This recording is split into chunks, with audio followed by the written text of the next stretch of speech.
ನಮಸ್ಕಾರ ಪ್ರೇಕ್ಷಕರೇ, ಸ್ವಾಗತ ನಮ್ಮ ಕ್ರಿಕೆಟ್ ವಿಶೇಷ ಕಾರ್ಯಕ್ರಮಕ್ಕೆ. ಸೂರ್ಯಕುಮಾರ್ ಸೇನೆಗೆ ಮತ್ತೊಂದು ವಿಜಯಮಾಲೆ. Asia cup final ticket confirm. ಇನ್ನು ಯಾರೆಲ್ಲ ನಮ್ಮ ಚಾನಲನ್ನು ಸಬ್ಸ್ಕ್ರೈಬ್ ಆಗಿಲ್ಲ, ಬೇಗನೆ ಸಬ್ಸ್ಕ್ರೈಬ್ ಮಾಡಿ ಹಾಗೆ ಪಕ್ಕದಲ್ಲಿರುವ ಬೆಲ್ ಐಕಾನ್ ಒತ್ತಿ. ಬನ್ನಿ ವಿಡಿಯೋನ ಶುರು ಮಾಡೋಣ. 168 ಗುರಿ ಬೆನ್ನತ್ತಿದ್ದ ಬಾಂಗ್ಲಾದೇಶ ಆರಂಭದಲ್ಲೇ ದೊಡ್ಡ ಆಘಾತಕ್ಕೆ ಒಳಗಾಯಿತು. ಓಪನರ್ ತಾಂಜಿದ್ ಹಸನ್ ತಮೀಮ್ ಕೇವಲ 1 ರನ್ಗೆ ಔಟ್ ಆದರು.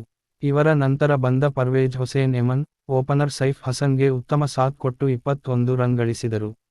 ಬಾಂಗ್ಲಾದೇಶದ ವಿರುದ್ಧ ನಡೆದ ಏಷ್ಯಾ ಕಪ್ನ ಸೂಪರ್ 4 ಪಂದ್ಯದಲ್ಲಿ ಸೂರ್ಯಕುಮಾರ್ ನೇತೃತ್ವದ ಟೀಮ್ ಇಂಡಿಯಾ 41 ರನ್ಗಳಿಂದ ಭರ್ಜರಿ ಗೆಲುವು ದಾಖಲು ಮಾಡಿದೆ. ಈ ಮೂಲಕ ಏಷ್ಯಾ ಕಪ್ನಲ್ಲಿ ಸತತ 5 ಮ್ಯಾಚ್ಗಳಲ್ಲಿ ವಿಜಯಮಾಲೆ ಧರಿಸಿದೆ.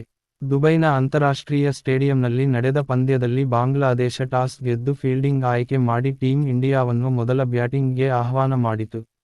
ಅದರಂತೆ ಬ್ಯಾಟಿಂಗ್ ಮಾಡಿದ ಟೀಮ್ ಇಂಡಿಯಾ ಅಭಿಷೇಕ್ ಶರ್ಮಾ ಅವರ ಅರ್ಧಶತಕದ ನೆರವಿನಿಂದ ನಿಗದಿತ 20 ಓವರ್ಗಳಲ್ಲಿ 6 ವಿಕೆಟ್ ನಷ್ಟಕ್ಕೆ 169 ರನ್ಗಳ ಟಾರ್ಗೆಟ್ ಅನ್ನು ನೀಡಿತ್ತು. ಇದಾದ ಮೇಲೆ ಗುರಿ ಬೆನ್ನತ್ತಿದ್ದ ಬಾಂಗ್ಲಾದೇಶ ಆರಂಭದಲ್ಲೇ ದೊಡ್ಡ ಆಘಾತಕ್ಕೆ ಒಳಗಾಯಿತು. ಓಪನರ್ ತಾಂಜಿದ್ ಹಸನ್ ತಮೀಮ್ ಕೇವಲ 1 ರನ್ಗೆ ಔಟ್ ಆದರು. ಇವರ ನಂತರ ಬಂದ ಪರ್ವೇಜ್ ಹುಸೇನ್ ಎಮನ್, ಓಪನರ್ ಸೈಫ್ ಹಸನ್ಗೆ ಉತ್ತಮ ಸಾಥ್ ಕೊಟ್ಟು 21 ರನ್ ಗಳಿಸಿ ಔಟ್ ಆದರು. ಇನ್ನೊಂದೆಡೆ ಬಿರುಸಿನ ಬ್ಯಾಟಿಂಗ್ ಮುಂದುವರೆಸಿದ್ದ ಸೈಫ್ ಹಸನ್ ಅರ್ಧಶತಕ ಬಾರಿಸಿ ಪಂದ್ಯದ ಕೊನೆವರೆಗೂ ಹೋರಾಟ ನಡೆಸಿದ್ದನು. ಮತ್ತೆ ಮುಂದಿನ ವಿಡಿಯೋದಲ್ಲಿ ಸಿಗೋಣ. ಧನ್ಯವಾದಗಳು.